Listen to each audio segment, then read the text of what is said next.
Apabila hasil optimalisasi tidak lagi mendukung kebutuhan bisnis, maka sudah menjadi saatnya untuk menjawab pertanyaan apakah migrasi core application feasible.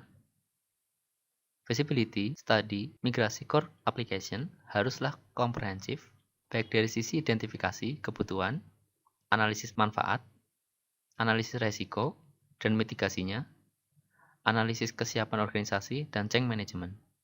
Faktor yang terlewatkan dalam feasibility study ini bisa memiliki fatal, yaitu kesimpulan yang didapat menjadi keliru.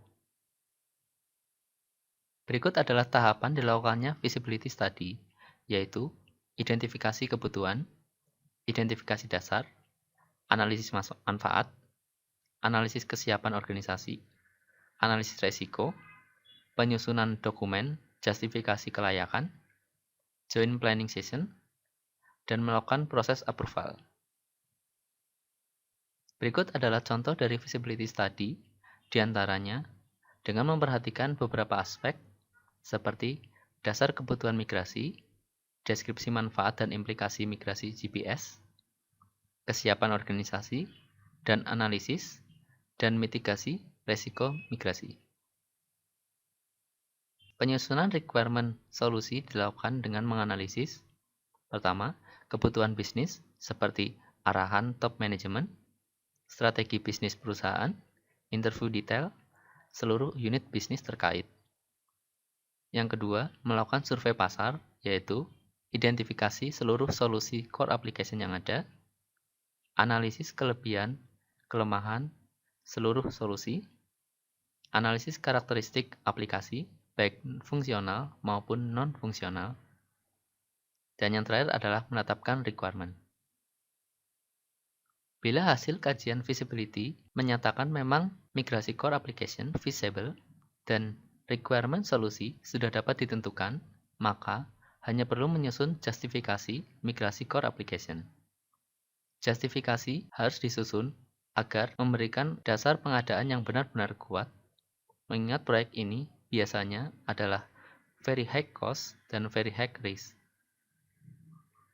Justifikasi atau dasar pengadaan migrasi haruslah dipersiapkan dengan baik, lengkap, dan benar agar pengadaan migrasi core application govern, aman, dan comply. Setidaknya, justifikasi yang kuat harus terdiri atas migrasi masuk dalam rencana strategis teknologi informasi, migrasi masuk dalam rencana bisnis organisasi, migrasi menjadi keputusan rapat IT Steering Committee, kebutuhan migrasi dijustifikasi oleh kebutuhan bisnis, baik strategik dan atau operasional, yang tertulis dalam dokumen yang resmi. Berikut adalah contoh justifikasi atau dasar pengadaan. Penggantian core banking system sudah direncanakan dan dituangkan pada rencana strategis teknologi informasi. Terdapat MOM, hasil dari rapat tim pengarah teknologi informasi.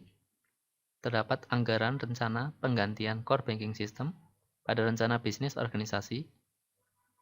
Terdapat justifikasi kebutuhan operasional atau bisnis akan kebutuhan fungsional core banking system. TCO atau Total Cost of Ownership adalah estimasi total biaya yang dikeluarkan untuk memperoleh, mengoperasikan, dan mengganti sesuatu selama masa pakai. Sedangkan HPS adalah estimasi total biaya yang dikeluarkan untuk pengadaan. Pada dasarnya, HPS merupakan bagian dari TCO.